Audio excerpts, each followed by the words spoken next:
Hello बेटा, good morning. Good morning everyone.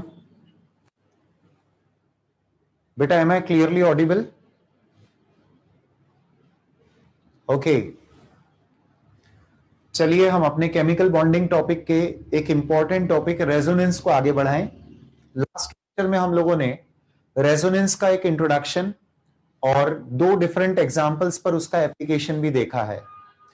Resonance में हम लोगों ने जितनी बातें अभी तक की है, इन शॉर्ट में आपको रिकॉल करवा दूं. दो बहुत खास पॉइंट पे लास्ट लेक्चर में बात हुई है. बेसिकली रेजोनेंस फेनोमेना क्या है, that was the first point. और कहां पर ये ऑब्जर्व होगा, ये कैसे पहचानना है, ये बातें मैंने आपको ऑलरेडी बताई हुई है. तो रेजोनेंस फेनोमेना के लिए एक ऑल्टरनेटिव स्टेटमेंट हमने दिया था कि it involves the delocalisation of pi electron over the planar arrangement of the bonded atoms. यानी यदि एटम्स एक प्लेन में अरेंज्ड हों और उनके ऊपर पाई इलेक्ट्रॉन इक्वली डिस्ट्रीब्यूटेड रहते हैं, तो यह फेनोमेना ही रेजोनेंस होता है. अब सवाल यह था कि यह कंडीशन क्या होगी कि मॉलिक्यूल रेजोनेंस शो करेगा. तो कॉन्जुगेटेड सिस्टम इसका एक अपना आंसर था कि ये कॉन्जुगेटेड सिस्टम्स में मिलता है. वर्ड कॉन्जुगेटेड सिस्टम रिकॉल कर लो. कॉन्जुगेटेड सिस्टम मतलब एक pi bond on alternate position to the unsaturation होना चाहिए. अनसैचुरेशन मतलब पाई बॉन्ड ही हो सकता है वो. तो एक पाई बॉन्ड एक दूसरे पाई बॉन्ड के ऑल्टरनेट पोजीशन पे हो तो रेजोनेंस होगा. अनसैचुरेशन में दूसरा लोन पेयर की प्रेजेंस. तो यदि एक पाई बॉन्ड के ऑल्टरनेट पोजीशन पे एटम पर लोन पेयर है तो भी ये रेजोनेंस की कंडीशन है. अनसैचुरेशन वेकेंट ऑर्बिटल से भी होता है. तो यदि पाई बॉन्ड वेकेंट ऑर्बिटल के ऑल्टरनेट पोजीशन पर है तब भी रेजोनेंस होगा. और कोई चार्ज्ड एटम है पाई बॉन्ड के ऑल्टरनेट पोजीशन पे तो भी रेजोनेंस होगा.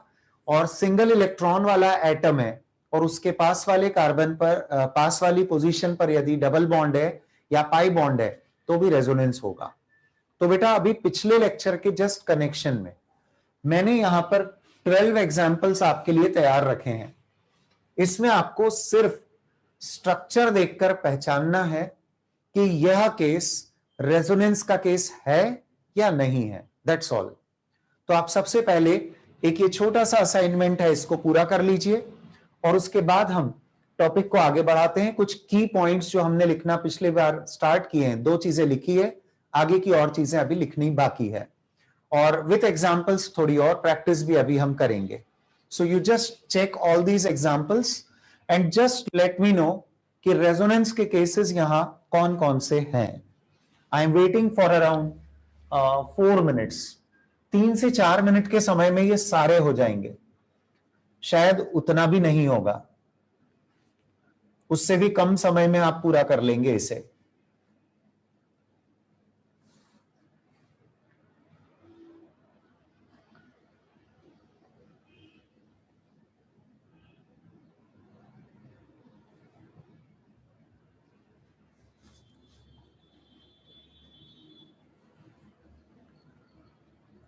हर्ष, बिल्कुल हम पुरानी चीजों को भी रिपीट करेंगे ही. और अभी भी मैंने, यदि आपने सुना हो तो पिछले लेक्चर की पॉइंट्स तो मैंने एक बार रिपीट कर ही दिए.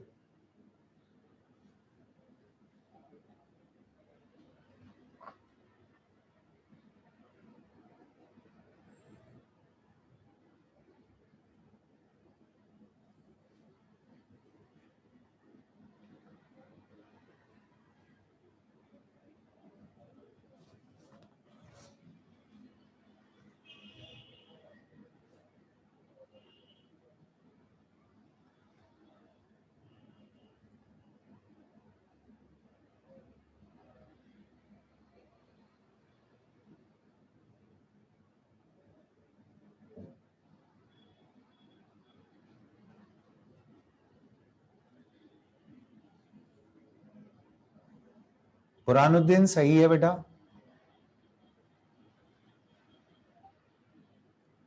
प्रियांश, आप क्या पूछना चाह रहे हैं? सर, रेजोनेटिंग स्ट्रक्चर्स का हाइब्रिड एक्चुअल स्ट्रक्चर होता है, मतलब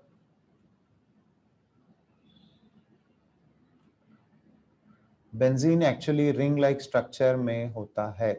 ऑड उसका जो पाई इलेक्ट्रॉन क्लाउड है वो प्रेजेंट है बेटा, ऐसा equally distributed.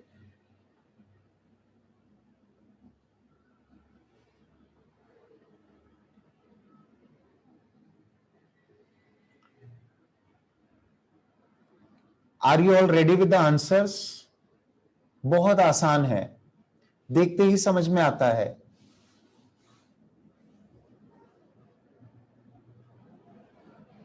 Rituraj, conjugated pair नहीं कही मैंने, कॉन्जुगेटेड सिस्टम मतलब एक पाई बॉन्ड के ऑल्टरनेट पोजीशन पे या तो पाई बॉन्ड या फिर लोन पेयर या फिर वेकेंट ऑर्बिटल या फिर पॉजिटिव या नेगेटिवली चार्ज्ड एटम या फिर एटम विथ सिंगल इलेक्ट्रॉन, ये चेक करना है।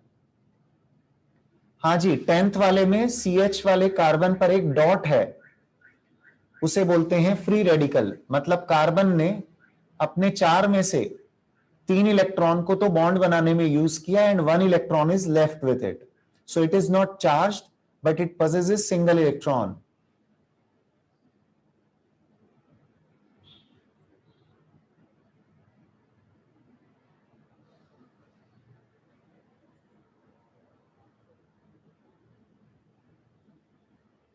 विच असाइनमेंट बेटा प्रियांश?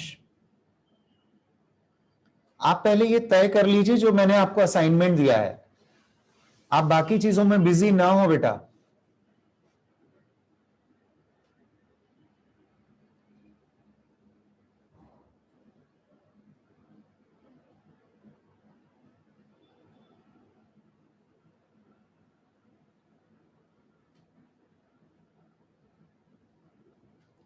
ऋषिकेश बेटा वो सिंबल नहीं, वो लोन पेयर है 11th वाले में कार्बन पर, जिसके कारण नेगेटिव चार्ज है। It's nothing like symbol. 5th में भी वैसा ही है। Okay, fine. So I answer all these. A pi bond at alternate position to another pi bond. Yes, this is the case of resonance. A pi bond not at the alternate position to another pi bond. So this is not the case of resonance. Now here again 2 pi bonds lying at alternate position. ये भी resonance का case है। एक positively charged atom के पास वाले position पे pi bond है, ये बना फिर से कॉन्जुगेटेड सिस्टम। एक पाई बॉन्ड के ऑल्टरनेशन पे चार्ज्ड एटम का होना, एक पाई बॉन्ड के ऑल्टरनेशन पे चार्ज्ड एटम का होना, चार्ज चाहे पॉजिटिव हो या नेगेटिव हो, ये रेजोनेंस की कंडीशन है। एक पाई बॉन्ड के ऑल्टरनेट पोजीशन पे लोन पेयर ऑफ इलेक्ट्रॉन होना रेजोनेंस की कंडीशन है। सिर्फ लोन पेयर है और कुछ भी नहीं है तो ये रेजोनेंस की कंडीशन नहीं है।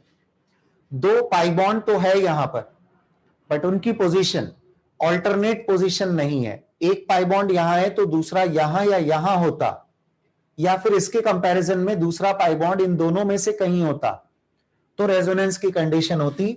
सो 8th is not the case of resonance but 9th is a case of resonance because here we have 2 pi bonds at alternate position. बेटा ये केस मैं बता चुका हूं, फिर भी मैं एक बार और बोल रहा हूं। कार्बन के पास होते हैं 4 वैलेंस इलेक्ट्रॉन। 1 मिनट जरा इसको देखना। इस कार्बन ने 3 बॉन्ड बनाने में यूज कर लिए और एक का लॉस हो गया तो it is carrying positive charge.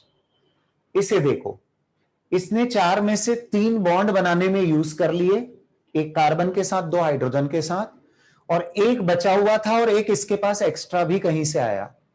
Extra के कारण ये नेगेटिवली चार्ज्ड है।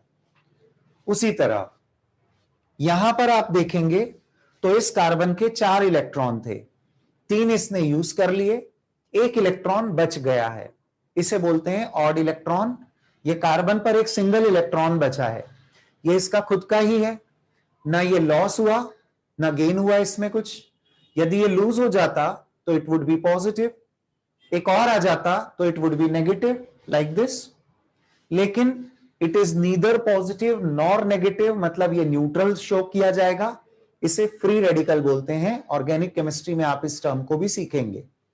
अभी इस फ्री रेडिकल वाले कार्बन का ऑड इलेक्ट्रॉन और पाई बॉन्ड ऑल्टरनेट पोजीशन पे आ गए बेटा, बन गया रेजोनेंस का केस, कॉन्जुगेटेड सिस्टम है ये भी। तो आपको पाई बॉन्ड के ऑल्टरनेशन पे क्या क्या होना चाहिए, क्या देखना होता है, बस पाई बॉन्ड के ऑल्टरनेट पे पाई बॉन्ड हो, पाई बॉन्ड के ऑल्टरनेट पे पाई बॉन्ड हो, पाई बॉन्ड के ऑल्टरनेट पोजीशन पे चार्ज्ड एटम हो, पॉजिटिव भी हो नेगेटिव भी हो कोई भी हो, पाई बॉन्ड के ऑल्टरनेट पोजीशन पे लोन पेयर हो, पाई बॉन्ड के ऑल्टरनेट पोजीशन पे ऑड इलेक्ट्रॉन हो, सिंगल इलेक्ट्रॉन वाला एटम हो, ये सब रेजोनेंस के केसेस हैं। फाइनली 11th और 12th एग्जांपल देखिए, यहां ये पाई बॉन्ड, ये इलेक्ट्रॉन पेयर या कहिए नेगेटिव चार्ज वाला carbon, they are at alternate position and again this is also at alternate position. Yes, this is the case of resonance. Can you identify 12th? Will it be the case of resonance? Yes, of course it is, because when you see like this, तो ये double bond single bond double bond है, ring structure है, resonance का case ये भी है। Check कर लीजिए इस पूरी लिस्ट में 2nd, 7th और 8th रेजोनेंस के केस नहीं थे। चेक करिए, बताइए कोई दिक्कत?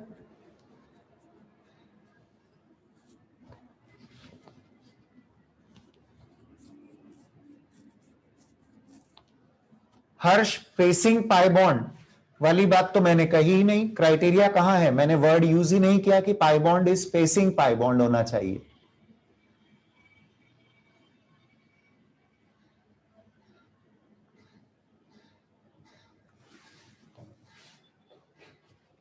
अभी भी कई स्टूडेंट्स बोल रहे हैं हमें समझ नहीं आया, बड़े आश्चर्य की बात है, इतनी आसान चीज। देखो एक बार और, a pi bond at alternate position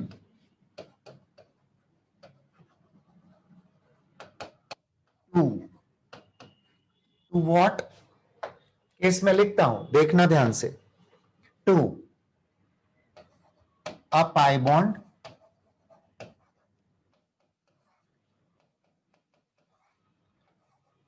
a lone pair, a positive or negative charged atom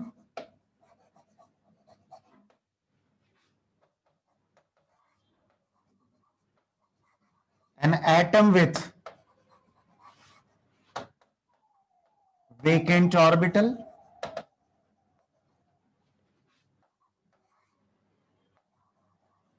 an atom with single electron। अब मैंने जो पिछली बार लैंग्वेज यूज की थी ना, मैं रिपीट कर रहा हूं बेटा, सब कुछ ध्यान देना। ये सारी बातें अभी इसके ऑल्टरनेट पर नहीं है, तो मैंने कहा था कि ये सब चीजें दुख के कारण होते हैं, मतलब डिस्टेबलाइज करते हैं सिस्टम को।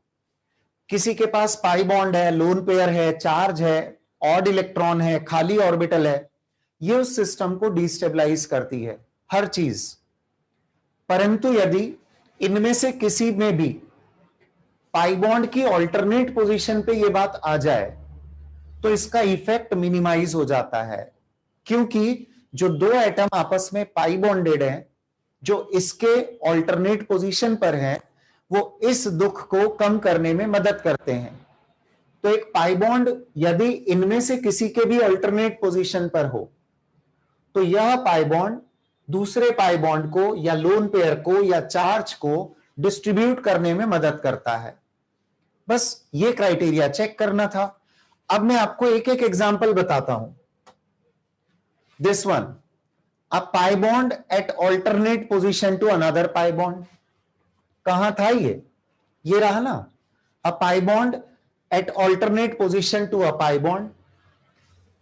फिर देखो, a pi bond and another pi bond, but they are not at alternate position, so there is no resonance. Third, a pi bond at alternate position to another pi bond, abhi bhi wahi case hai ye। Now this is a pi bond at alternate position to positively charged atom, है क्या ऐसा कुछ? A pi bond at alternate position to the positively charged atom. तीसरी condition, a pi bond at alternate position to the negatively charged atom. फिर से तीसरी condition, a pi bond at alternate position to the negatively charged atom. कितना आसान है बेटा. Here a pi bond at alternate position to the lone pair. ऐसा है क्या अपने पास? A pi bond at alternate position to the lone pair. Yes. Now here we have just a lone pair, that's all. So it is not a conjugated system. Here we have a pi bond and another pi bond, but they are not at alternate position. Alternate position का मतलब next to that position. या कहिए यहां पर यदि pi bond होता तो ये रेजोनेंस का केस बनता जैसे कि ये रहा, बट ये नहीं है. तो एक सिस्टम यहां पर क्या होता है, ये सारे एटम 1 to 1 अपने ऑर्बिटल को ओवरलैप करवाने में कैपेबल होते हैं. तो प्रॉब्लमेटिक ऑर्बिटल ये रहता है, ये चीजें प्रॉब्लमेटिक ऑर्बिटल में है. मतलब पाई बॉन्ड बनना भी ऑर्बिटल की प्रॉब्लम है, उसके पास लोन पेयर होना भी एक ऑर्बिटल के लिए प्रॉब्लम है, चार्ज कैरी करना भी ऑर्बिटल के लिए प्रॉब्लम है. तो इन प्रॉब्लम्स को यदि पाई बॉन्ड का अल्टरनेशन मिल जाता है तो वह पाई बॉन्डेड एटम इस एटम के ऑर्बिटल से आपस में ओवरलैप करके उसको डिस्ट्रीब्यूट कर लेते हैं. यही डीलोकलाइजेशन फेनोमेना कहलाता है. So I hope you could understand it.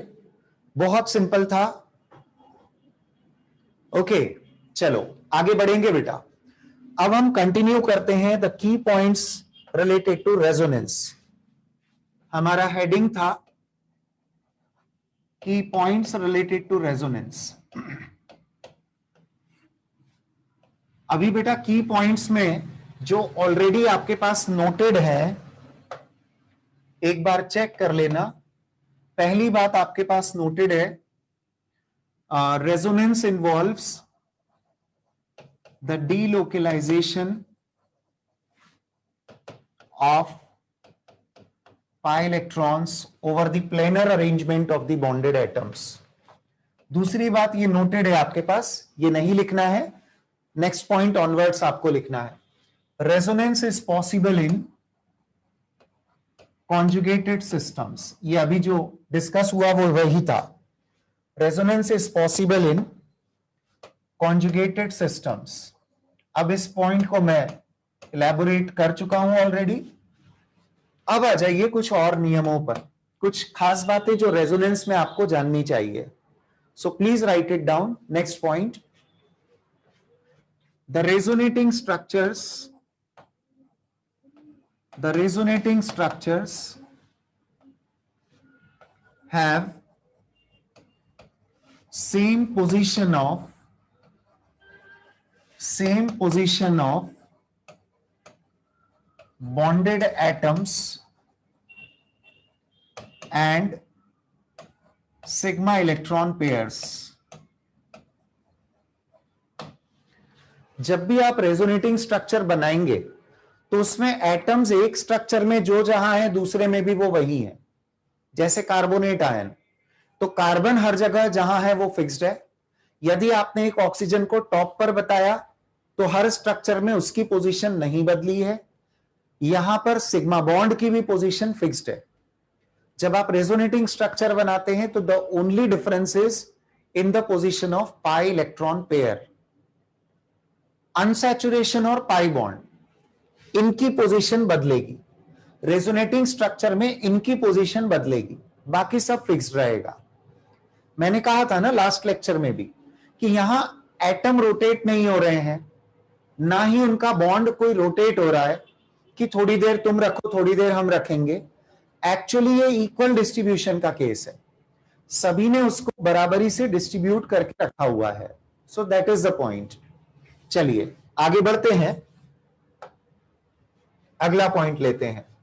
तो फिर रेजोनेटिंग स्ट्रक्चर्स में डिफरेंस किस बात का होता है अगले पॉइंट में लिखते हैं. द रेजोनेटिंग स्ट्रक्चर्स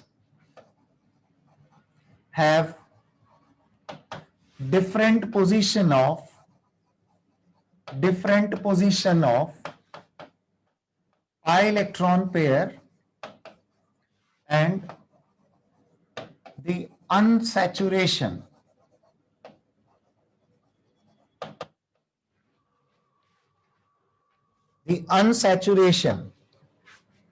इस अनसैचुरेशन वर्ड का मतलब ये सब कुछ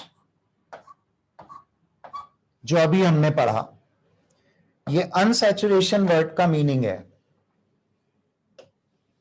हमने लिखा रेजोनेटिंग स्ट्रक्चर्स एक दूसरे से किस बात में अलग होते हैं, तो उसमें पाई इलेक्ट्रॉन पेयर की जगह बदलेगी और अनसैचुरेशन अलग एटम पे चला जाएगा। अनसैचुरेशन एक बार और बता दूं मैं आपको, pi bond, lone pair, charged atom, atom with vacant orbital और सिंगल इलेक्ट्रॉन वाला एटम, ये सब अनसैचुरेशन के केसेस हैं। एक वर्ड दे दिया हमने उसको अनसैचुरेशन, हिंदी में बोल दिया दुख का कारण। तो दुख का कारण डिस्ट्रीब्यूट होता है तभी तो वो कम हो जाता है बेटा, सिस्टम को स्टेबिलिटी मिलती है। पाई बॉन्ड के पास में यदि ये अनसैचुरेशन आता है, ऑल्टरनेशन पे आता है, तो वो डिस्ट्रीब्यूट हो जाने के कारण उसका इन्फ्लुएंस कम हो जाता है, सिस्टम ज्यादा स्टेबल हो जाता है। बेटा कुछ और नियम है, इनको हम लिखते हैं, समय समय पर इनका मैं आपको यूज बताऊंगा। अभी सारे पॉइंट्स एकदम अप्लाई नहीं हो जाएंगे।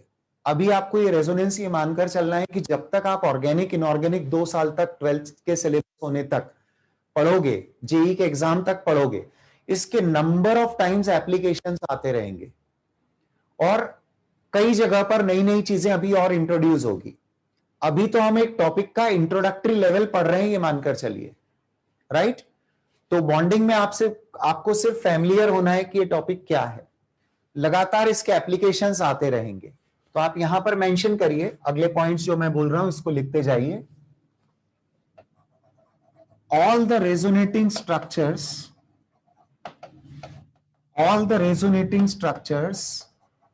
may or may not have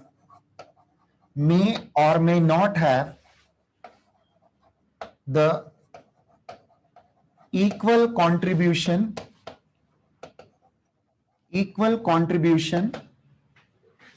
for the hybrid structure।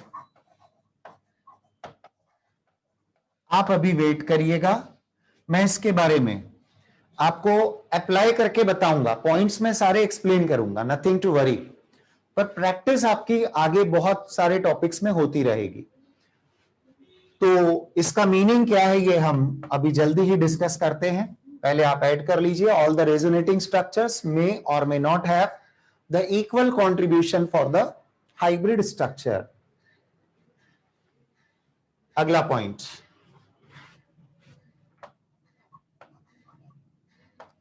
the structure with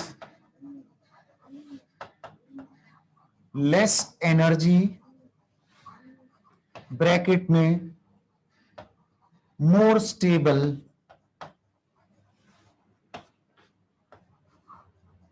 gives more contribution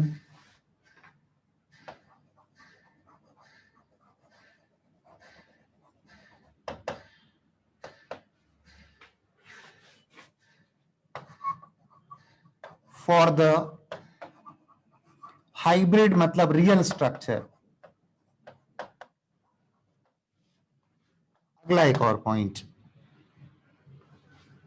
इस पॉइंट में अभी हमने कहा है कि यदि स्ट्रक्चर ज्यादा स्टेबल है तो रियल स्ट्रक्चर के लिए वो ज्यादा कंट्रीब्यूशन देगा।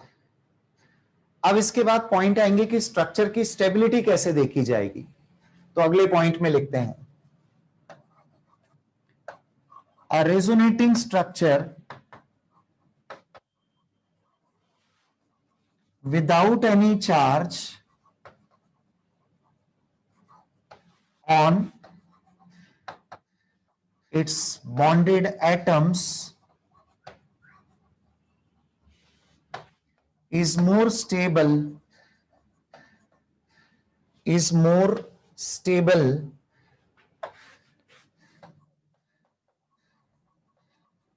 than that with charge।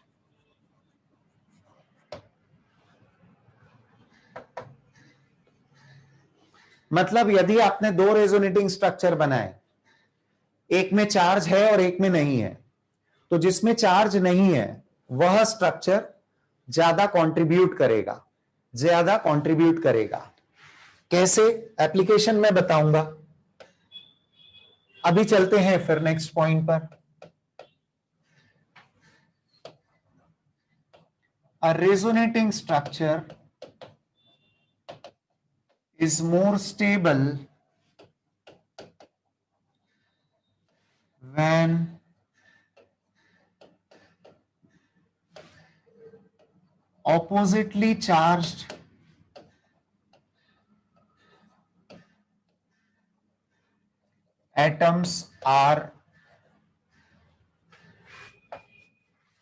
oppositely charged atoms are less separated. Resonating structure is more stable when oppositely charged atoms are less separated. यदि प्लस और माइनस चार्ज वाले एटम है तो जितना वो पास पास होंगे उतना रेजोनेटिंग स्ट्रक्चर की स्टेबिलिटी ज्यादा होगी। अगला point, a resonating structure is more stable when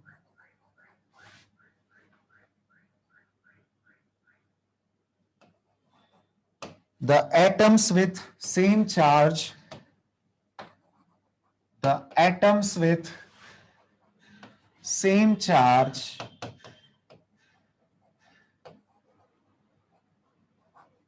are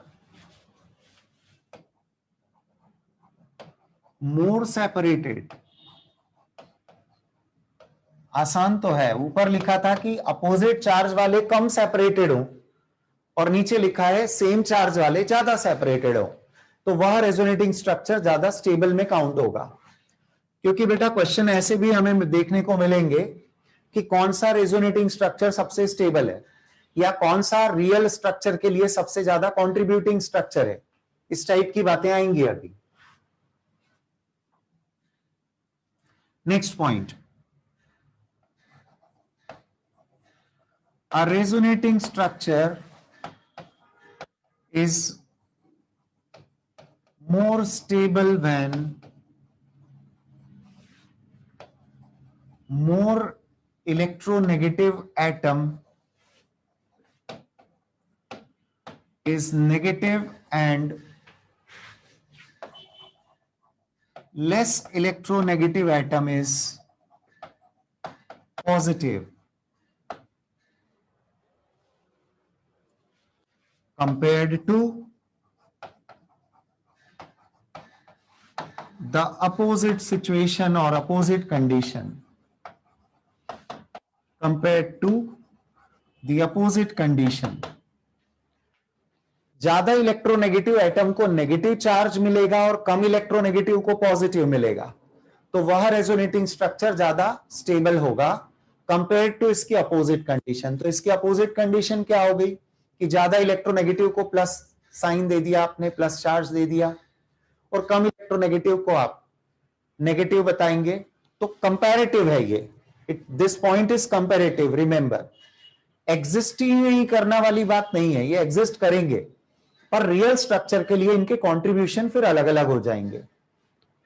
I tell you a few more points जो इसमें बचे हुए हैं, ऐड करिए।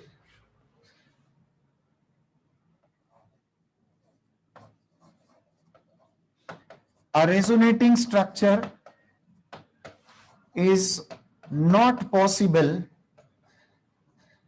with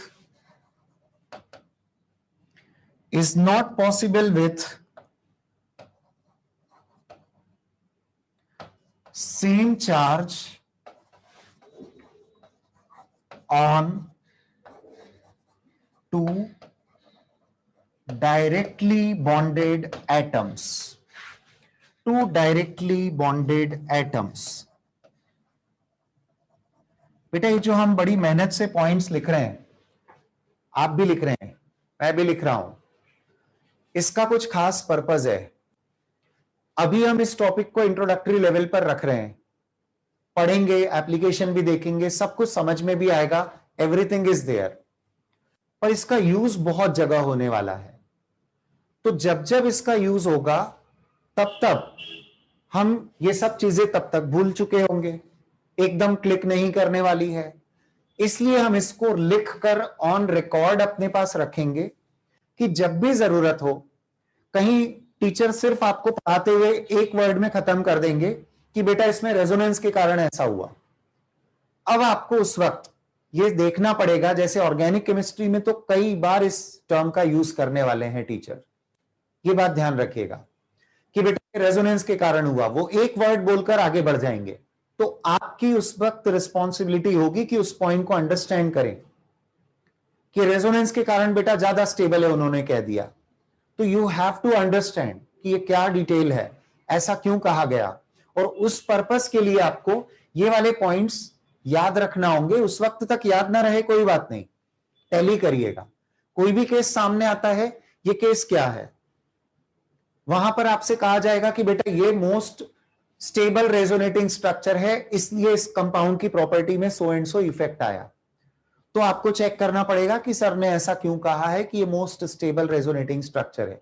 so you must check in that case कि इसकी स्टेबिलिटी के क्राइटेरिया हमने क्या क्या पढ़े हैं। तो ये पॉइंट्स बिल्कुल याद नहीं रहने वाले हैं अभी, लेकिन लगातार जेई के एडवांस के पेपर तक हमारे लिए ये नोट्स बहुत प्रेशियस बन जाएंगे कि टीचर ने एक वर्ड में खत्म कर दिया, रेजोनेंस हुआ बेटा यहां, या रेजोनेंस का केस अप्लाई करके देख लो। तो आपको उस वक्त ये सब चीजों को समझना होगा, देखना होगा।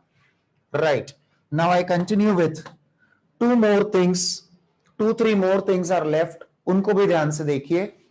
रेजोनेंस के लिए एक दो एटम्स के बीच बॉन्ड ऑर्डर निकालने का फॉर्मूला होता है।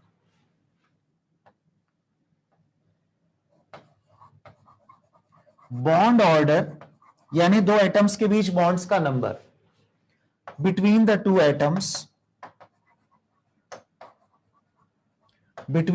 एटम्स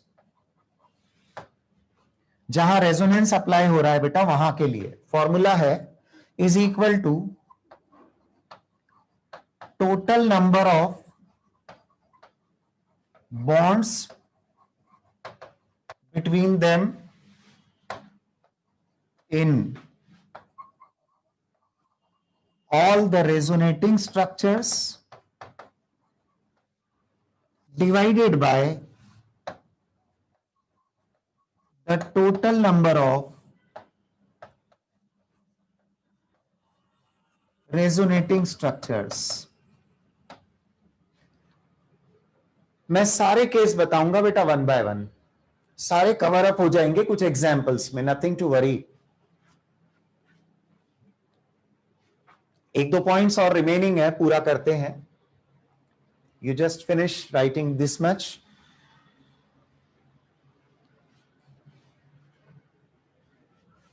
आगे बढ़ते हैं, एक और अगला पॉइंट ऐड करिए। Formal charge on an atom, formal charge on an atom is equals to होगा total charge on it in all resonating structures divided by total number of resonating structures।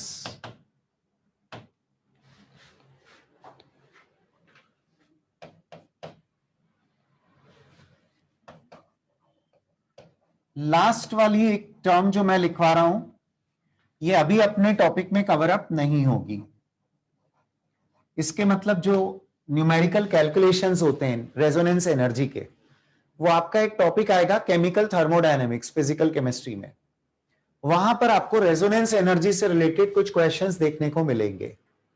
तो उसका एक फंडामेंटल कॉन्सेप्ट, उसका जो formula है वो हम यहां पर लिखकर रखेंगे, एनर्जी ऑफ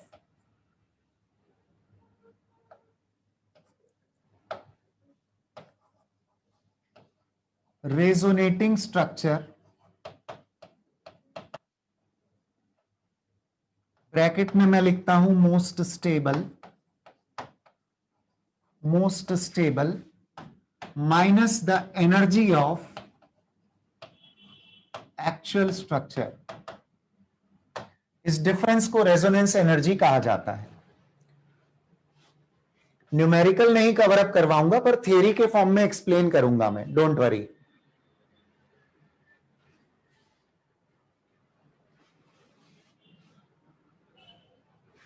अब ये सारे पॉइंट्स क्या क्या हैं? Let us come back. I hope you have written all this. ये 2 पॉइंट पिछली बार ऑलरेडी हो चुके हैं। आप अपनी नोटबुक देखिएगा, आपने लिखा था कि resonance involves the delocalisation of pi electrons over the planar arrangement of bonded atoms. मैंने इसीलिए शॉर्ट में लिख दिया। दूसरे पॉइंट में आपने लिखा था कि resonance is possible in the conjugated systems, the systems where pi bond is at alternate position to the unsaturation. Unsaturation means pi bond, lone pair, positive or negatively charged atom, or the vacant orbital, or the atom with odd electron. ठीक है, 2 point हो गए थे। आज हम बाकी के सारे पॉइंट्स को यूज करके देखेंगे, अप्लाई करके देखेंगे। तो 1 बाय 1 इन पॉइंट्स को चेक करते हैं। रेजोनेटिंग स्ट्रक्चर्स में हमेशा एटम्स की पोजीशन और सिग्मा इलेक्ट्रॉन पेयर फिक्स्ड होती है, जो जहां है वो वहीं है। मैं आपको 1 बाय 1 सारे पॉइंट्स को कैसे वैलिडेट करना है ये बात बता रहा हूं, कि कैसे वैलिड हुआ ये समझेंगे हम। तो बेटा लास्ट लेक्चर में जो कार्बोनेट और बेंजीन के रेजोनेटिंग स्ट्रक्चर हमने बनाए थे, वो मुझे एक बार फिर से आपके सामने रखना होंगे। अच्छा, पहले ये चेक करो कि ये रेजोनेंस के केस कैसे बने। ये देखो बेटा, कार्बोनेट आयन में पाई बॉन्ड है और ऑल्टरनेट पोजीशन पे ये वाले ऑक्सीजन का भी नेगेटिव चार्ज है और दूसरे वाले का भी है, तो बन गई रेजोनेंस की कंडीशन। अब हमने 1 बाय 1 ऐसा डिस्ट्रीब्यूशन अलग अलग एटम्स के साथ शो किया, क्योंकि रेजोनेंस हो रहा है। जो नेगेटिव चार्ज है और जो पाई बॉन्ड है वो इन एटम्स ने इक्वली डिस्ट्रीब्यूट किए हैं, तो सेकंड स्ट्रक्चर में इसे हमने नेगेटिव बता दिया, ऊपर वाले को डबल बॉन्डेड दिखा दिया। तीसरा स्ट्रक्चर हमने बताया जिसमें कहा कि डबल बॉन्डेड ये रहेगा, ये वाला नेगेटिव ऑक्सीजन है, ये वाला ऑक्सीजन भी नेगेटिवली चार्ज्ड है। रेजोनेटिंग स्ट्रक्चर्स के लिए नियम है कि उनके बीच में डबल हेडेड एरो ऐसे बनाया जाता है। बेटा मैं बेंजीन के जो 2 रेजोनेटिंग स्ट्रक्चर हमने पिछली बार बनाए थे वो भी ड्रॉ कर रहा हूं, फिर हम सारे पॉइंट्स को इन एग्जाम्पल की मदद से और कुछ और एग्जाम्पल भी लेकर समझते जाएंगे कि ये कैसे यहां पर एप्लीकेबल है। अब बेटा ध्यान से देखिए, रेजोनेटिंग स्ट्रक्चर्स का ये वाला नियम चेक करना। The resonating structures have same position of bonded atoms and sigma electron pairs. मतलब जो एटम जहां है, अंडरस्टूड है कि अगले स्ट्रक्चर में भी वो वही है, ना एटम की पोजीशन बदलती है ना ही सिग्मा पेयर की पोजीशन बदलती है, सिग्मा बॉन्ड भी वही है। फिर चेंज क्या हो रहा है? अगला पॉइंट चेक करते हैं, चेंज क्या हुआ। The resonating structures have different position of pi electron pairs and the unsaturation. Pi pair और अनसैचुरेशन की पोजीशन बदलती है, तो ये पाई पेयर अभी यहां थी, अब वहां है और फिर वहां है। और अनसैचुरेशन मतलब नेगेटिव चार्ज, पहले ये 2 ऑक्सीजन पर था, अब ये 2 ऑक्सीजन पर है, फिर ये 2 ऑक्सीजन पर है। Could you get it? इसको बेंजीन के रेफरेंस में भी देखो, जो एटम जहां था वो वही है। सपोज मैं यहां पर ये 2 एटम्स को मार्क कर देता हूं। देखो बेटा, एक ये वाला और एक ये वाला एटम है ना, ये जो ब्लू मार्क्ड है ये एटम्स की पोजीशन फिक्स्ड है, हर स्ट्रक्चर में वो एटम वही है, उनके बीच के सिग्मा बॉन्ड भी डिस्टर्ब नहीं हुए। फिर चेंज क्या हुआ, the position of pi bond, unsaturation की पोजीशन बदली, यहां पाई बॉन्ड के अल्टरनेट पर पाई बॉन्ड ही था, तो बस फिर तो पाई बॉन्ड्स की ही पोजीशन का डिफरेंस आएगा। अगला पॉइंट लेते हैं,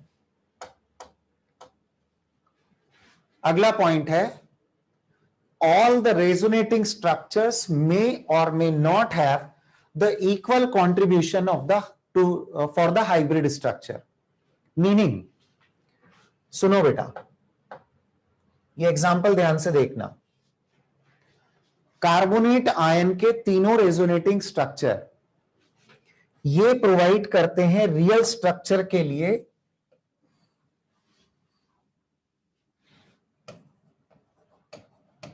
इक्वल कंट्रीब्यूटिंग, ये तीनों स्ट्रक्चर इक्वल कंट्रीब्यूटिंग है क्योंकि तीनों सेम एनर्जी के हैं, सिमिलर स्ट्रक्चर हैं, केवल आपने जैसा ये है वैसा ही वो है, कोई डिफरेंस ऑफ स्ट्रक्चर क्रिएट नहीं हुआ। अब मैं कुछ एक बात नई और जोड़ने जा रहा हूं कि कुछ साइंटिस्ट ने बेंजीन के पाई बॉन्डिंग के लिए 3 और स्ट्रक्चर सजेस्ट किए। उनका कहना था कि जो कार्बन एटम्स आपस में पाई बॉन्ड बनाते हैं, अपने ऑर्बिटल्स को ओवरलैप करवाते हैं, वो ऐसी वाली पोजीशन वाले भी तो हो सकते हैं। Just look at these examples, ये 3 स्ट्रक्चर, जो शुरुआत के 2 स्ट्रक्चर हैं बेंजीन के लिए, इन्हें कैक्युलेज स्ट्रक्चर कहा जाता है, कैक्युलेज स्ट्रक्चर। और ये 3 जो स्ट्रक्चर अभी आप देख रहे हैं, दे आर डिवार्स स्ट्रक्चर। रुकिए अभी खास बात आने वाली है। कैक्युलेज और डिवार्स स्ट्रक्चर में ये 2 एक जैसे दिखाई दे रहे हैं बेटा, और ये कुछ अलग हैं, तो ऑफ कोर्स इनका कंट्रीब्यूशन भी एक जैसा नहीं होता। पिछली बार हमने इन्हें क्यों नहीं बनाया, क्योंकि हम केवल मेजर कंट्रीब्यूटिंग स्ट्रक्चर पे फोकस करते हैं। मैं बोल रहा हूं हम केवल जिनका कंट्रीब्यूशन मेजर होता है उन पर फोकस करते हैं। तो बात ये हो रही है कि जो कैक्युलेज स्ट्रक्चर है ये 80% कंट्रीब्यूट करते हैं फॉर द रियल स्ट्रक्चर, क्योंकि बेटा रियल स्ट्रक्चर तो रेजोनेटिंग स्ट्रक्चर का कंबाइंड फॉर्म होता है ना, तो उसमें हर जो स्ट्रक्चर है वो अपना बराबर कंट्रीब्यूशन नहीं देगा to determine the average value. यहां पर इनका कंट्रीब्यूशन बहुत कम है, जो भी प्रॉपर्टी हम जस्टिफाई कर रहे हैं वो मैक्सिमम चीजें इनसे जस्टिफाई होती है। तो ये कहा गया, अब आप नियम जरा देखिएगा, नियम ये था कि all the resonating structures may have the equal contribution for the hybrid, जैसा कार्बोनेट में हुआ, और मे नॉट हैव, जैसा बेंजीन में हुआ। कैक्युले ज्यादा कंट्रीब्यूट कर रहे हैं, डिवार का कंट्रीब्यूशन कम है। अब सवाल यह आता है कि कौन से स्ट्रक्चर कम एनर्जी के होंगे, कौन से ज्यादा एनर्जी के होंगे, ये बातें भी हमें समझनी है। तो कंट्रीब्यूशन उसका ज्यादा होता है जो ज्यादा स्टेबल हो। इसका मतलब बेंजीन वाले केस में कैक्युलेज स्ट्रक्चर ज्यादा स्टेबल फॉर्म हुए कंपेयर टू डेवार, तभी तो इनका कंट्रीब्यूशन ज्यादा है। I hope the things are clear. ये 2 एग्जाम्पल पुराने ही हैं, I have just added these, और मैंने लिखा कि इनका कंट्रीब्यूशन कम है। पिछली बार इसीलिए इनको हमने इंक्लूड ही नहीं किया था, जिससे बेसिक कॉन्सेप्ट हमारा समझ में आ जाए और कोई नया कंफ्यूजन क्रिएट ना हो जाए। राइट? आपको आगे भी यही करना है, मेजर कंट्रीब्यूटिंग केवल ध्यान रखने हैं, उन्हीं से सारी प्रॉपर्टीज हम रिलेट करेंगे। अगले पॉइंट पे चलते हैं, क्या कहना चाहते हैं ये, आइए देखें। The structure with less energy वाली बात हो गई। The resonating structure without any charge on it's bonded atoms is more stable then that with charge. बताता हूं बेटा मैं इसके लिए एक्सप्लेनेशन। यहां पर आप चेक करिए एक example, CH2 double bond CH, single bond CH, double bond CH2। बेटा इसका एक और रेजोनेटिंग स्ट्रक्चर मैं ड्रॉ करता हूं, CH2 single bond CH, double bond CH, single bond CH2. Say this atom is positive, this atom is negative. So now we have these charges on these atoms. So it's very simple कि ये दोनों resonating structure हैं बेटा, लेकिन first structure ज्यादा stable होगा compared to second. जहां charge नहीं है वो ज्यादा स्टेबल होता है कंपेयर्ड टू जहां चार्ज है। अगला पॉइंट लेते हैं, ज्यादा स्टेबल मतलब रियल स्ट्रक्चर के लिए ज्यादा कंट्रीब्यूशन। अगला point, the resonating structure without any charge, अच्छा ये हो चुका। अगला point, a resonating structure is more stable when oppositely charged atoms are less separated. Check करिए, I am drawing one more structure for this. Statement read करना बेटा अच्छे से और ध्यान देना।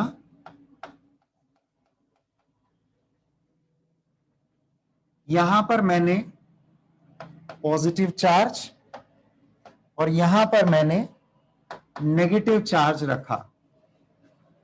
अभी मैं एक स्ट्रक्चर और ड्रॉ कर देता हूं और एक नया क्वेश्चन ही तैयार कर लेते हैं हम अपने लिए। बेटा इस कंपाउंड को बोलते हैं ब्यूटा 1,3 डाइन। नॉमेनक्लेचर वगैरह हम सब बाद में सीखेंगे। अभी तो हम फोकस इस बात पर करें कि मैंने आपको ABCD 4 ऑप्शंस दे दिए। ऑप्शंस नहीं, 4 स्ट्रक्चर्स दिए, रेजोनेटिंग स्ट्रक्चर्स, और आपको पहचानना है। क्वेश्चन है, आप भी नोट कर लेना इसको as it is. Arrange the following in the increasing order of stability. Increasing order of stability. Stability का बढ़ता हुआ ऑर्डर कहिए आप, या कहिए कि ये रियल स्ट्रक्चर के लिए कौन कितना कंट्रीब्यूटिंग होगा, उसका बढ़ता हुआ ऑर्डर बताना है। So I want answer. नियम आपने अभी पढ़े, just tell me about the answer. बेटा मैंने बढ़ता हुआ ऑर्डर पूछा है, बढ़ता हुआ ऑर्डर। बी ऑप्शन सबसे कम स्टेबल, बी ऑप्शन सबसे कम stable. And what about D? B और डी के बारे में क्या ख्याल है? बेटा बी और डी को इक्वल लेवल पे रखना पड़ेगा। स्टेबिलिटी ऑर्डर बी और डी तो सिमिलर ही है ना, केवल प्लस माइनस चार्ज के एक्सट्रीम बदल दिए गए हैं, तो एनर्जी वाइज ये दोनों एक समान ही होंगे। तो बी इक्वल टू डी होगा। सी ज्यादा स्टेबल है और ए मोस्ट स्टेबल है। This is the final answer. Check करिए।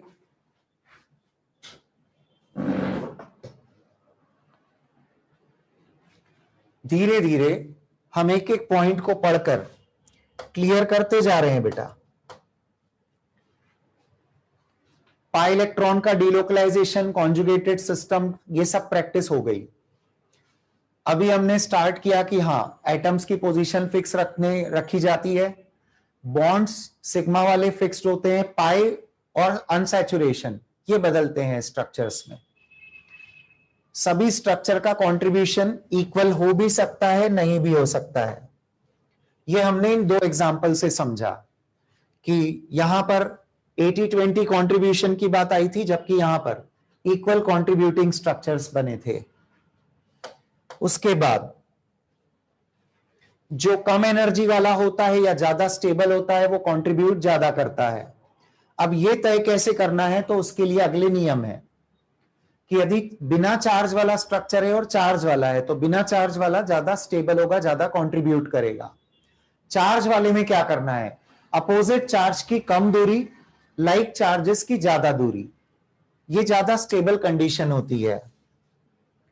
अब इसके बाद देन थर्ड फोर्थ पॉइंट्स वगैरह जो भी है, इनके लिए मैं जल्दी ही आपको एक एग्जांपल देता हूं, हम क्वेश्चन डिस्कस करेंगे। हां, उसके आगे की बात जरूर मैं आपको बताना चाहूंगा कि दो एटम्स के बीच बॉन्ड ऑर्डर चेक करना बेटा। ये दो एटम्स के बीच बॉन्ड ऑर्डर कैसे देखा जाता है, तो जरा रिकॉल करिए। Each carbon oxygen bond order, ये निकालना है मुझे। तो क्या फॉर्मूला है अपना, वो दो एटम सेलेक्ट कर लो, कोई भी दो। तो मैं ऊपर वाला ऑक्सीजन सेलेक्ट कर लेता हूं, एटम तो फिक्स्ड है ना। Single bond, double bond, single bond, bonds का टोटल नंबर है 4 और स्ट्रक्चर्स आ रहे हैं 3, 4/3 बॉन्ड ऑर्डर है। For each carbon oxygen bond in carbonate ion, for each carbon oxygen bond in carbonate ion we have this condition. Okay, मुझे जगह चाहिए थी इसलिए हटाया उसे। ऑलरेडी आपके पास पिछले लेक्चर में ये नोटेड है। बेटा एक बार और देखो, बेंजीन के लिए each carbon carbon bond order निकालना है। कैसे निकलेगा, मैंने आपको कहा ना कि जो कम कंट्रीब्यूटिंग है, जैसे बेंजीन के दो स्ट्रक्चर में कैकुलेस और डेवार्स, इसमें we have to focus only on the major contributing to determine the bond order. तो ये जो दो ब्लू पेन से सिलेक्टेड एटम्स हैं, इनके बीच में बॉन्ड्स का टोटल नंबर है 3 और नंबर ऑफ स्ट्रक्चर 2 है। आ गया answer 3/2। So I hope you could understand this. Is it very well clear? Formula देखो ना बेटा कॉपी में जो लिखा है, ये वाला bond order between the two atoms कैसे निकालना है। उन्हीं एटम के बीच कितने बॉन्ड है सारे स्ट्रक्चर में मिला ले तो, और डिवाइड करना है नंबर ऑफ स्ट्रक्चर से, एवरेज लेना है एक और क्या। ये देखिए, ये दो एटम मैंने सेलेक्ट किए, कार्बन के साथ ऊपर वाला ऑक्सीजन, चलो ऊपर वाला छोड़ो राइट वाला ले लो, तो सिंगल सिंगल डबल यानी कुल बॉन्ड का नंबर हो गया 4 और नंबर ऑफ स्ट्रक्चर 3 है। यहां कोई भी दो कार्बन आप सेलेक्ट कर लो, तो bond order each carbon carbon bond का या यहां पर ईच कार्बन ऑक्सीजन बॉन्ड का निकल रहा है। ओके, अभी बेटा इसके बाद वाले जो पॉइंट्स है ना, उनको यूज करने के लिए मैं आपको एक अगला क्वेश्चन दे रहा हूं, क्वेश्चन के फॉर्मेट में इसको कवर अप करते हैं। So please note it.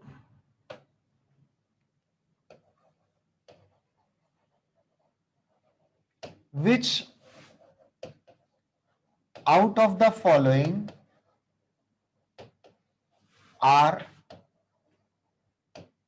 the correct resonating structures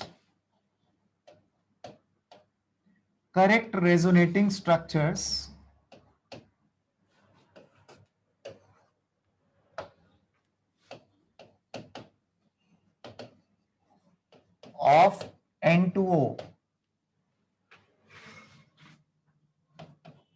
पहला structure,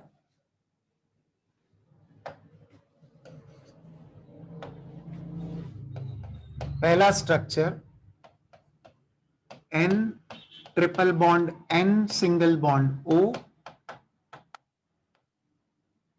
this atom is negative, this is positive। second structure N double bond O. This time this is positive, this is negative. Take the third structure where the nitrogen oxygen bond is a triple bond, and this nitrogen carries -2 charge.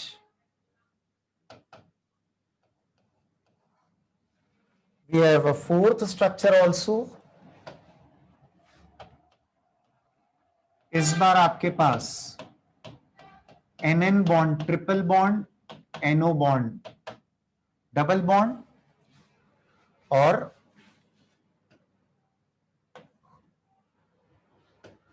ये इन पर बचे हुए electron. सोचकर समझकर answer देना। मैंने 2 nitrogen के total valence electron यदि हम यहां देखें, टोटल वैलेंस इलेक्ट्रॉन तो 2 × 5 + 6 16, हर जगह आपको 16 इलेक्ट्रॉन दिख जाएंगे N2O में।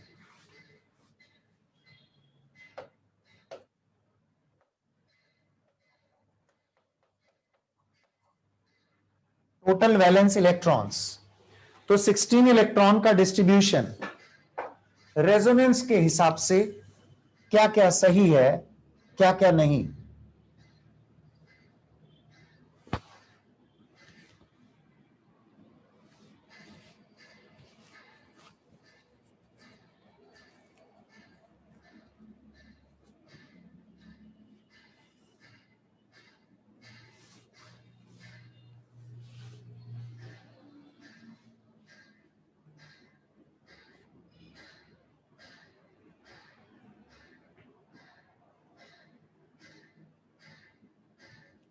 बताइए जी जल्दी से। आंसर आ रहे हैं कई स्टूडेंट्स के, पर बहुत सारे गलत भी आ रहे हैं।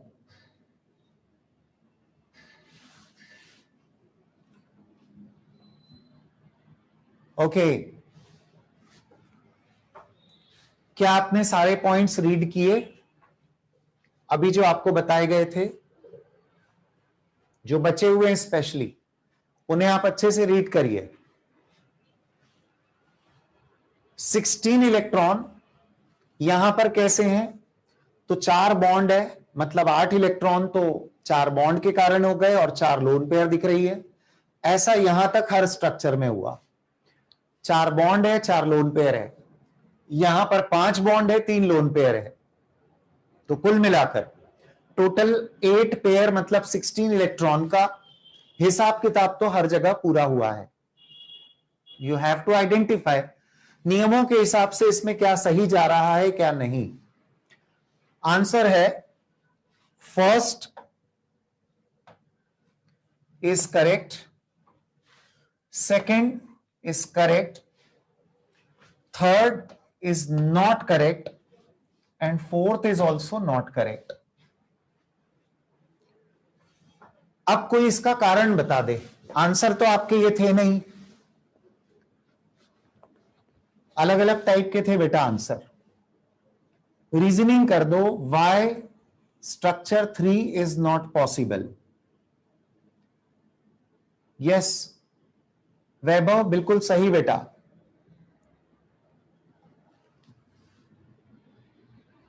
To directly bonded atoms can not have the same charge. Two directly bonded atoms can not have the same charge. ये आपके पास में एक पॉइंट लिखा हुआ है, बहुत ध्यान से देखिए। तो चलिए सी वाली प्रॉब्लम खत्म, ऐसा स्ट्रक्चर नहीं बनता। डी वाले में व्हाट इज द प्रॉब्लम? श्रेय, कौन सा ऑर्बिटल एक्साइट हो जाएगा? ऑर्बिटल एक्साइट नहीं होता। क्वेश्चन है डी क्यों गलत है? रेजोनेंस क्यों नहीं हो रहा है? पाई बॉन्ड के ऑल्टरनेट पर। एनएन के बीच में जो पाई बॉन्ड है वो ऑक्सीजन की लोन पेयर के ऑल्टरनेट पर है, और एनओ के बीच का जो पाई बॉन्ड है वो नाइट्रोजन की लोन पेयर के ऑल्टरनेशन पे है। प्रणव, आपने सही नोटिस किया है कि यहां पर वैभव भी सही बोल रहे हैं बेटा, यहां पर नाइट्रोजन की वैलेंसी गड़बड़ हो गई है। Nitrogen can never be pentavalent element. श्रेय बेटा, मैं बोल चुका हूं, आपके स्टेटमेंट का रिप्लाई दे चुका हूं, आप गलत स्टेटमेंट बोल रहे हैं। इलेक्ट्रॉन कहां एक्साइट करवाओगे? मैं तो सीधी बात कर रहा हूं यहां पर कि नाइट्रोजन 5 बॉन्ड कभी नहीं बनाता। नाइट्रोजन डज नॉट शो पेंटावेलेंसी, इसलिए चौथा स्ट्रक्चर सही नहीं है।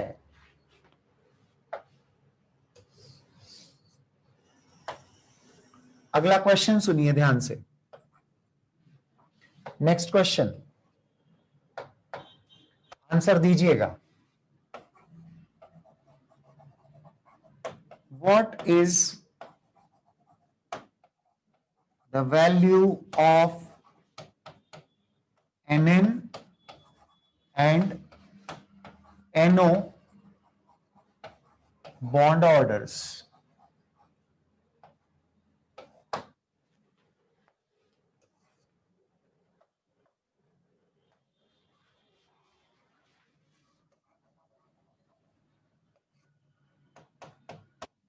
It is very simple.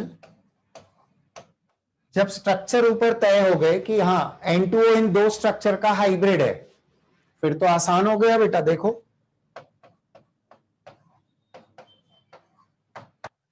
जो NN बॉन्ड ऑर्डर आएगा तो NN के बीच के टोटल बॉन्ड काउंट कर लो, 5 है, और नंबर ऑफ स्ट्रक्चर कितने हैं? 2, 5/2, that is 2.5।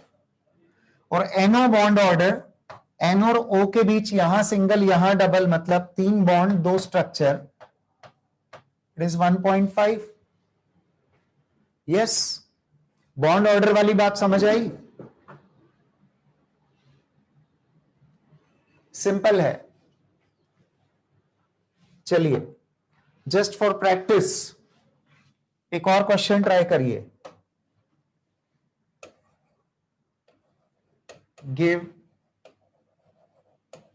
all the resonating structures of PO4-3 and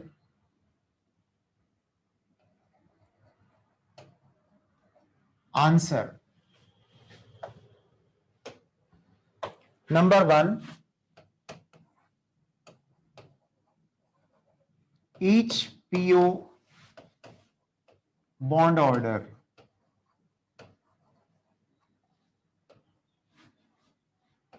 number 2, formal charge on each oxygen.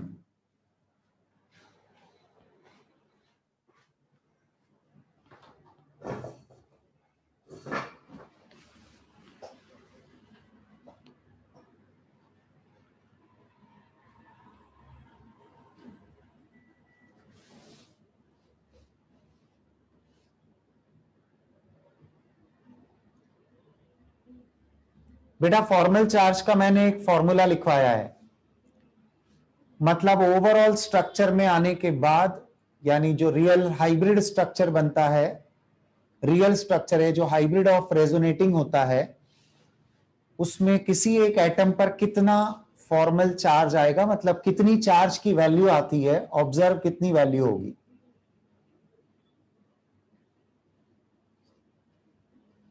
अंश, नाउ यू वेट प्लीज। जो रनिंग है मैं उससे पीछे नहीं जाऊंगा, लास्ट में सारी स्क्रीन शेयर होती है। You must be with the topic ना।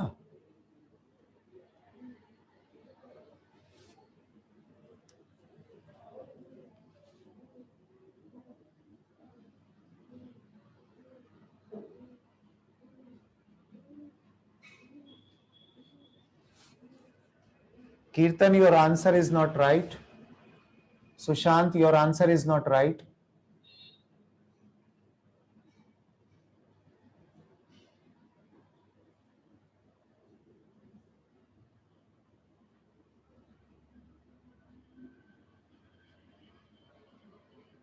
प्रणव पाटीदार, यस। बुरहानुद्दीन सही है बेटा आपका भी आंसर। प्रणव आपने भी आंसर सही दिया।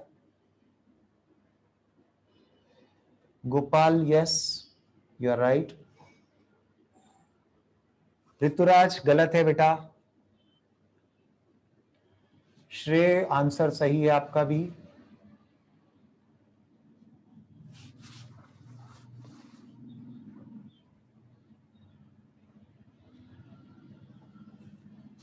Can we discuss? Have you all decided?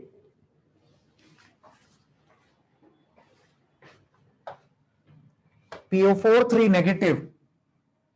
PO4 3 negative. Structure देखें बेटा।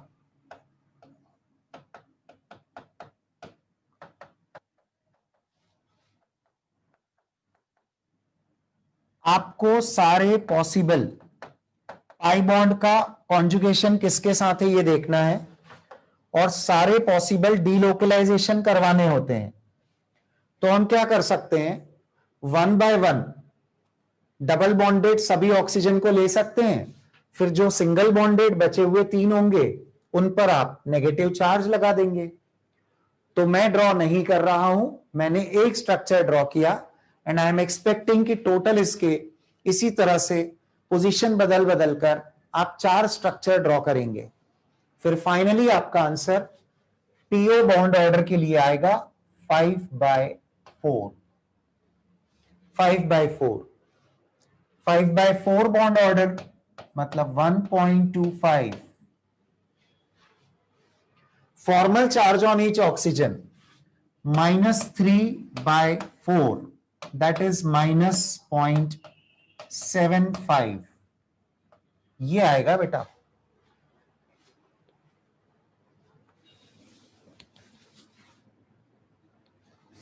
क्या ये सही है?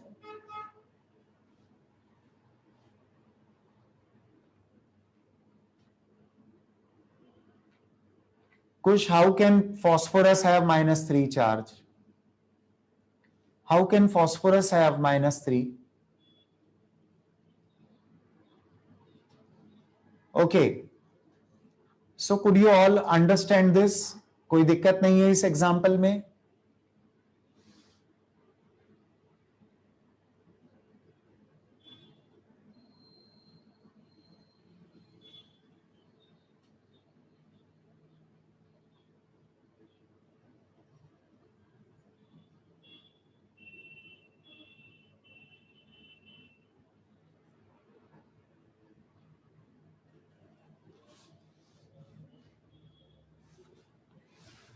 बेटा जिनको फॉर्मल चार्ज कम समझ में आ रहा है प्लीज जरा देखो कि जो फॉस्फेट आयन का स्ट्रक्चर सामने दिख रहा है, सुनना बात ध्यान से, उसमें फॉर्मूला में -3 चार्ज है। फॉर्मूला जो दिख रहा है PO4 -3 मतलब फॉर्मूला में -3 चार्ज है, पर स्ट्रक्चर से पता लग रहा है कि वो -3 चार्ज चारों ऑक्सीजन ने अपने ऊपर बराबरी से डिस्ट्रीब्यूट करवा लिया है। तो फॉर्मल चार्ज हर ऑक्सीजन पे कितना आया, -3 डिवाइडेड बाय 4। टोटल -3 चार्ज था जिसको चारों ऑक्सीजन ने अपने साथ इक्वली डिस्ट्रीब्यूट करवा लिया। और पाई बॉन्ड का क्या हुआ, जो बॉन्ड ऑर्डर में बात आ रही है, 1.25 बॉन्ड का मतलब हो गया 1 सिग्मा और 0.25 पाई बॉन्ड है बेटा यहां पर, क्योंकि फास्फोरस ने 1/4 पाई बॉन्ड हर ऑक्सीजन के साथ बना लिया। इसका यह मतलब है कि उसने किसी एक एटम के साथ पूरा बॉन्ड नहीं बनाया, बल्कि चारों एटम के साथ पाई बॉन्ड उसने 1/4 डिवाइड कर लिया और इस तरह से बॉन्ड ऑर्डर की value 1 sigma and 1/4 pi bond यानी 1.25 बॉन्ड ऑर्डर आ रहा है। तो ये बहुत ही सिंपल सी बात है कि फास्फोरस ऑक्सीजन के साथ में जो पाई बॉन्ड बना रहा है उसने इक्वली सभी के साथ पाई बॉन्ड बनाया। तो it is not 1 pi bond, of course in total it is 1 pi bond, but it has been distributed at 4 different positions and we have total -3 charge, but it has been distributed on 4 atoms equally. तो ये value final है अपनी। फिर is this okay? Carbonate में भी तो आया था बेटा इसी तरह से, है ना, एग्जाम्पल कार्बोनेट का। Tell me what was the formal charge on each oxygen? इस बार कितना लेंगे formal charge on each oxygen? ये -2 डिवाइडेड बाई 3 हो गया। कार्बोनेट का फॉर्मूला है अपना CO3 डाई नेगेटिव। तो 4/3 बॉन्ड ऑर्डर का मतलब एक बॉन्ड सिग्मा है और 1/3 बॉन्ड पाई है, क्योंकि कार्बन ने एक पाई बॉन्ड को 3 एटम के साथ डिस्ट्रीब्यूटेड रखा हुआ है। 1/3 एक के साथ बनाया, 1/3 दूसरे के साथ, 1/3 तीसरे के साथ। तो 1 sigma 1/3 pi. Formal charge on each oxygen is -2/3, क्योंकि जो टोटल चार्ज है वो 3 ऑक्सीजन पर इक्वली डिस्ट्रीब्यूटेड है। Such a simple thing, right? Okay, let us come back to a few other points left here. अपने सारे पॉइंट कवर अप हो गए, बचा है रेजोनेंस एनर्जी वाला। अब यहां पर मैं आपको एक रेजोनेंस एनर्जी से रिलेटेड पॉइंट बता रहा हूं, उस पर ध्यान देना। न्यूमेरिकल्स इस पर बेस्ड तो आप केमिकल थर्मोडायनेमिक्स में सॉल्व करोगे, पर इसका मीनिंग अभी से समझ के रखो कि रेजोनेंस एनर्जी होती क्या है। हम फ्रॉम द बिगिनिंग बात कर रहे हैं कि रेजोनेंस फेनोमेना में दुख के कारण को एटम्स मिलकर डिस्ट्रीब्यूट कर लेते हैं, सिस्टम को स्टेबल बना देते हैं। बेंजीन को याद करो, उसके पास 3 पाई बॉन्ड है, और सारे कार्बन ने उसको डिस्ट्रीब्यूट करके एक ऐसा सिस्टम तैयार कर दिया कि अब ना तो वो अनसैचुरेशन की टेस्ट देता है, मतलब और स्पीशीज के लिए अब वो जो अपनी प्रॉपर्टी शो करता है तो it behaves like a saturated compound. क्यों? क्योंकि उन्होंने पाई बॉन्ड को डिस्ट्रीब्यूट कर लिया आपस में। और यदि वो रिंग में डिस्ट्रीब्यूट हो जाते हैं तो ये तो हाईली स्टेबल कंडीशन होती है, उसको बोलते हैं फॉर्मल लैंग्वेज में कि साइक्लिक कॉन्जुगेशन बन गया। तो साइक्लिक कॉन्जुगेशन तो बहुत ज्यादा स्टेबल सिस्टम बना देते हैं। अब इसी तरह से हम किसी और केस की बात करें, जैसे मैं आपको एक और छोटा सा एग्जांपल बताता हूं so that you can understand it better. देखो बेटा, एक और एग्जांपल रखता हूं मैं, इसको देखना। Case 1, CH3 CH2 CH2 positive.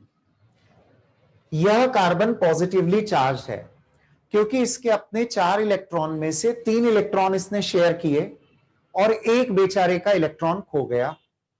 यदि इस बेचारे का एक इलेक्ट्रॉन का लॉस है तो ये पॉजिटिव चार्ज कैरी कर रहा है, मतलब दुख है इसके पास में कोई ऑल्टरनेशन पे पाई बॉन्ड भी नहीं है जो इस दुख को कम कर पाए। तो अल्टीमेटली यहां पर इस प्लस चार्ज को इस अकेले कार्बन को सहना पड़ेगा। लेकिन इंटरेस्टिंग केस देखिए, अभी आपने मुझे हां कहा था कि हां इस केस में रेजोनेंस होता है, ये एग्जांपल था अपनी उधर लिस्ट में। अब यदि मैं इसका रेजोनेटिंग स्ट्रक्चर बनाऊंगा तो रेजोनेटिंग स्ट्रक्चर बनेगा बेटा इसका ये वाला। Just look at this is the resonating structure. हम जब रेजोनेटिंग स्ट्रक्चर बनाते हैं तो अगले स्ट्रक्चर में कौन सी पेयर कहां रखी गई है, जिसका इफेक्ट कौन से एटम पे क्या हुआ, ये ऐसे कर्व्ड एरो से भी दिखाया जाता है, जो ग्रेजुअली आप समझने लगेंगे। नथिंग टू वरी, अभी तो आप मेन यहां पर जो बात चल रही है उस पर फोकस्ड रहिए। व्हाट आई वांटेड टू से, यह चार्ज इस कार्बन को अकेले सहना पड़ रहा है। इलेक्ट्रॉन खो जाने का दुख ये अकेला बियर कर रहा था, पर इस सिस्टम में क्या हुआ, इलेक्ट्रॉन खो जाने का दुख जो इस कार्बन को है, पास में पाई बॉन्ड होने की वजह से इन दोनों कार्बन ने उसको डिस्ट्रीब्यूट करवाने में मदद की, और चार्ज दोनों टर्मिनल कार्बन पर आधा आधा पहुंच गया। मतलब यहां पर हमें कैलकुलेट करना है यदि कि फॉर्मल चार्ज ऑन कार्बन कितना है, तो ऊपर 0 0 +1, इसे मैं लिख भी देता हूं, फॉर्मल चार्ज 0, 0 और +1, तो ये अकेला सह रहा है ना बेटा यहां पर, जबकि formal charge here is +1/2, 0 on middle and +1/2. How comes this? Because it has been distributed effectively. +1/2 charge इसके पास है, +1/2 इसके पास है, तो इट हैज बीन डिस्ट्रीब्यूटेड ना बेटा, बिल्कुल आधा रह गया ये चार्ज एक एटम के ऊपर, तो stability of the system increase हो गया। आई hope you could understand it. अब जरा इस फॉर्मूला पे आइए जो रेजोनेंस एनर्जी के लिए हमने लिखा हुआ है। रेजोनेंस एनर्जी एक डिफरेंस ऑफ एनर्जी होता है। किसी रेजोनेटिंग स्ट्रक्चर और रियल स्ट्रक्चर में जो एनर्जी का अंतर है उसे रेजोनेंस एनर्जी कहा जाता है। Now what exactly is this energy का अंतर है? तो बेटा आप ये सोचिए कि यदि बेंजीन को ले लेते हैं एग्जांपल के लिए, कि बेंजीन में रेजोनेंस नहीं होता और जो स्ट्रक्चर हम एक ड्रॉ करते हैं बेंजीन का, ये वाला, यदि यही सही होता तो there would be 3 pi bonds जो डीलोकलाइज नहीं हुए हैं।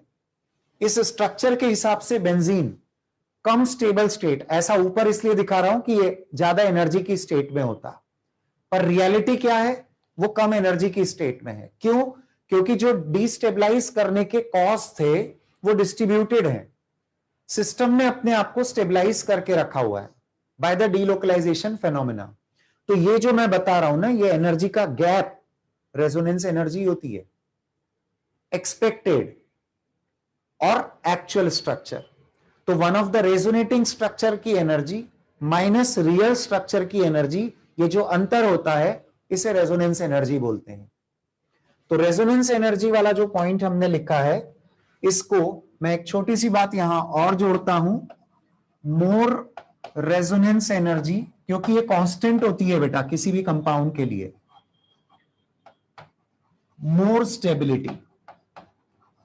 अब कई स्टूडेंट जो आधा अधूरा सुनते हैं उनके लिए फिर प्रॉब्लम, क्योंकि उन्होंने अभी तक की बात ध्यान से नहीं सुनी, तो उनके मन में क्वेश्चन आएगा कि ज्यादा एनर्जी पर तो हमने सुना था कि कम स्टेबिलिटी होती है।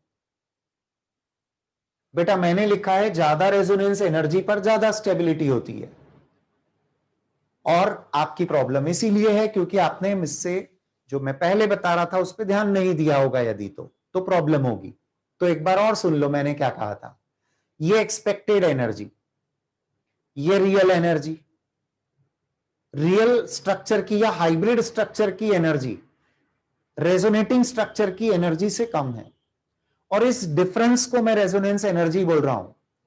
इस कंपाउंड की एनर्जी को रेजोनेंस एनर्जी नहीं कहा, उसकी एक्सपेक्टेड और एक्चुअल का जो अंतर है उसे रेजोनेंस एनर्जी कहा है।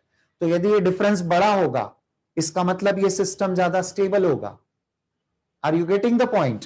सो more resonance energy, more stability, this is the concept.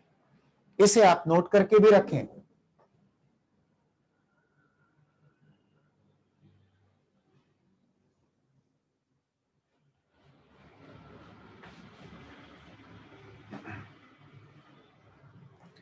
Resonance energy के कैलकुलेशन केमिकल थर्मोडायनेमिक्स टॉपिक में आएंगे। तो मैंने कहा ही है आपको कि यह टॉपिक कई जगह यूज होगा, ऑर्गेनिक, इनऑर्गेनिक, फिजिकल, हर ब्रांच में यूज होने वाला है।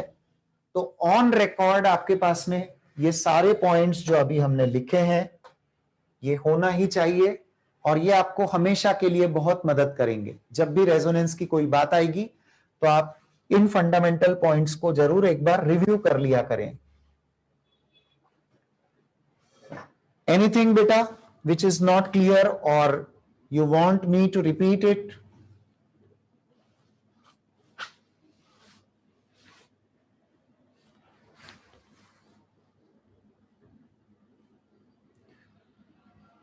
रचित ने एक अच्छा क्वेश्चन पूछा है कि रेजोनेटिंग स्ट्रक्चर कैसे बनेंगे, कौन से बनेंगे, कितने बनेंगे, कैसे पहचाने। तो बेटा फॉस्फेट का आपने बना लिया, N2O में आपने पहचान लिया, कुछ ने गलत भी पहचाना था, तो इसके लिए लगेगी अब आगे प्रैक्टिस। आप डीलोकलाइज करना सीखेंगे धीरे धीरे कि मैं इसके कितने पॉसिबल केसेस बना सकता हूं। तो कार्बोनेट, फॉस्फेट वगैरह ये आसानी से आप पहचानने लगेंगे, उतने तो समझ आ ही गए होंगे आपको। तो सिमिलर यदि कोई और टिपिकल केसेस आते हैं तो ग्रेजुअली आगे के टॉपिक में इसकी प्रैक्टिस होती रहेगी।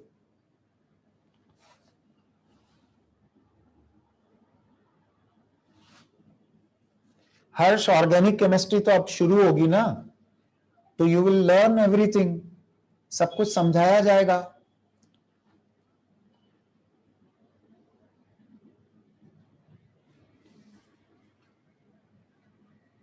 Okay,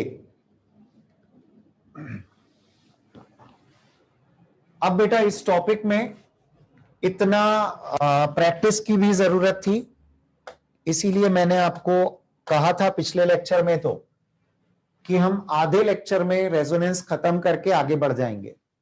but I decided in the previous class also, मतलब दूसरे एक बैच में भी मैं जब पढ़ा रहा था तो आई फाउंड कि इसकी प्रैक्टिस प्रॉपरली कम से कम एक मिनिमम लेवल पर हमारी होनी चाहिए, क्योंकि थोड़ा टिपिकल फेनोमेना फील होता है जब आप पहली बार इसको पढ़ रहे हैं। वैसे बहुत सिंपल सी बात है और ग्रेजुअली आप कई जगह पर इसको यूज करेंगे तो it won't be that much problematic. लेकिन हाँ, पहली बार सब सारी टर्म्स को सुनते हैं, फॉर्मूला वगैरह देखते हैं, अप्लाई करना सीखते हैं, तो it takes time. So I decided कि आज हम पूरा लेक्चर रेजोनेंस के बचे हुए पार्ट को और प्रैक्टिस को डेडिकेट कर दें, राइट? इसके बाद अब स्पेशल बॉन्डिंग के केसेस में अगले लेक्चर में लेने वाला हूं। स्पेशल बॉन्डिंग के केसेस जिसमें ब्रिज बॉन्ड, बैक बॉन्ड और मल्टी सेंटर्ड बॉन्डिंग किस तरह से होती है, मल्टी सेंटर्ड बॉन्डिंग के अलग अलग टाइप्स क्या हैं, कुछ पर्टिकुलर एलोट्रॉप्स जैसे कार्बन के लिए डायमंड ग्रेफाइट, सल्फर का ऑक्टा एटॉमिक मॉलिक्यूल, फास्फोरस का टेट्रा एटॉमिक मॉलिक्यूल, ये सब कैसे होते हैं, ये वाला एक अगला लेक्चर होगा स्पेशल बॉन्डिंग के केसेस। इसी में हम ऑड इलेक्ट्रॉन स्पीशीज में बॉन्डिंग की भी बात करेंगे and that will be followed by a last topic in chemical bonding, सब topic molecular orbital theory. So we need around 4 more lectures to finish this topic. Now about today's work, सबसे पहले ये list of examples हैं, ये हमने practice के लिए कि रेजोनेंस के केस हम पहचान पाए। देन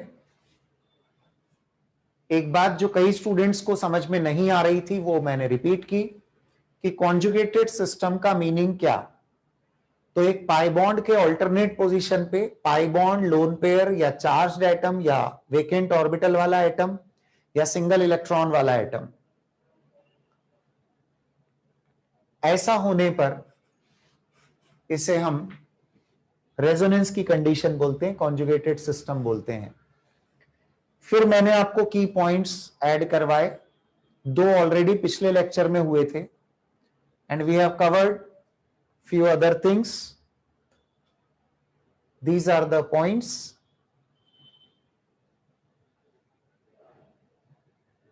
कुछ लोग ये फॉर्मूला पूछ रहे थे फिर से दोबारा, अब देख लीजिए, लिखा तो होगा ना बेटा, या स्क्रीनशॉट ले लेंगे, ये वेट कर रहे थे। बेटा जब तक आप अपने हाथ से नोट्स नहीं बनाएंगे, लिखेंगे नहीं, तब तक ये किसी काम के ही नहीं है।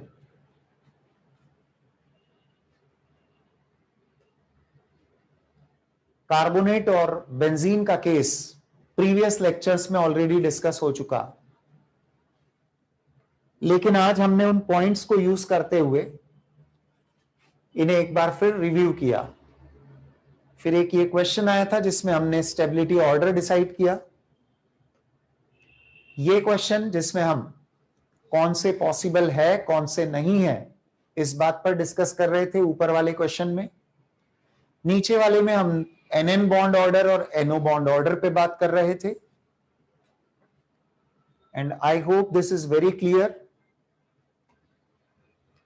एक फॉस्फेट वाला क्वेश्चन लिया हमने, बॉन्ड ऑर्डर, फॉर्मल चार्ज,